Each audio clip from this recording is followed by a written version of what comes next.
ancient ancestors, eclipses were evil omens. Thanks to modern science, we understand that eclipses are a normal part of the yearly lunar cycle.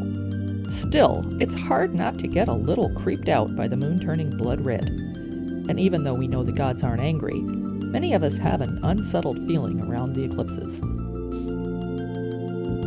In astrology, eclipses are significant events rich in symbolism, and we see a relationship between eclipses and the events in our lives.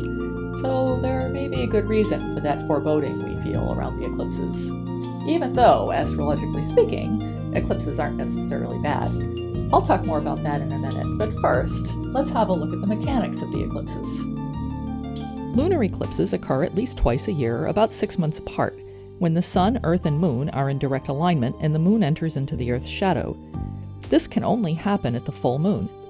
Total eclipses occur when the Moon is closest to the lunar nodes, the imaginary points where the Moon crosses the ecliptic.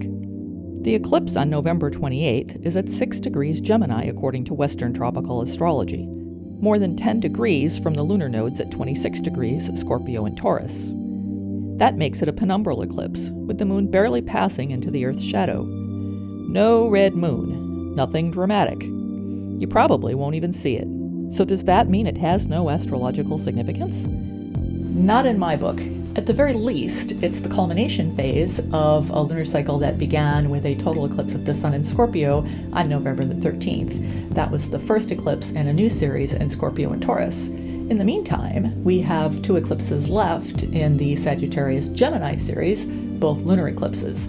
To get an idea of how this eclipse might relate to events on Earth, let's have a look at the chart. The chart appears more dramatic than the eclipse itself will look. There are 2 yods, sometimes called the finger of God. I don't know of any methodological study of yods that validates all the hype about there being indications of destiny, singular challenges, and such. And the 2 yods here seem to cancel each other out, since Saturn and the Moon are at the apex and the base at the same time. What's far more important to me is that the Sun is at the midpoint between Saturn and Venus on one side, and Mars and Pluto conjunct on the other. The Moon is directly opposite that midpoint. Saturn and Pluto are the heavyweights here, and each is in the sign ruled by the other, called mutual reception. Together, these 2 are about sacrifice, belt-tightening, and the collapse of structures that have become rotten and useless. One of the ways we see this playing out is the fiscal cliff, or as some are calling it, the austerity crisis. The Sun in Sagittarius represents bold ideas and risk-taking. Sagittarius takes a big-picture approach. Its opposite sign, Gemini, is all about the details. Now, you don't need to be an astrologer to predict that negotiations will get hung up on details. They always do. However, based on this chart, I have some reason to hope that the stickiest of details can be worked out around this eclipse or within the following 30 days. The most positive note I see here is that both the Sun and Moon are favorably aspected to Uranus, the planet of innovation and unpredictability. Uranus remains in a tense square with Pluto that will last for another 3 years. The social upheaval we're seeing, threats of rebellion, all of that is consistent with the astrological interpretations of Uranus and Pluto. At this full moon, though, I think we can expect some big surprises, and some of them might actually be good. Venus and Mars are interesting here. Like the Sun and Moon, they represent opposite energies, the divine feminine and masculine. Maybe the presence of more women in politics will tip the scales in a highly polarized world? Mars and Pluto together create an image of brute force, war, aggression, and hitting below the belt.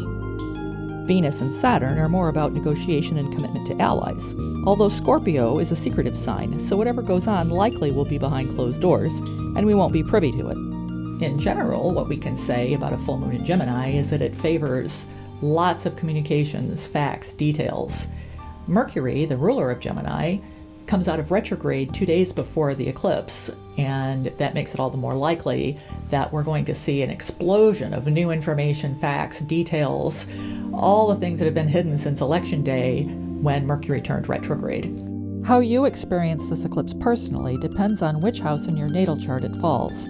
In my work over the years, I've observed that the activities ruled by that house and the one opposite tend to dominate your life while the eclipses are in these areas of your chart, usually a year or 2. To find out more, check out my website. I'm Pat Paquette. Thanks for joining me.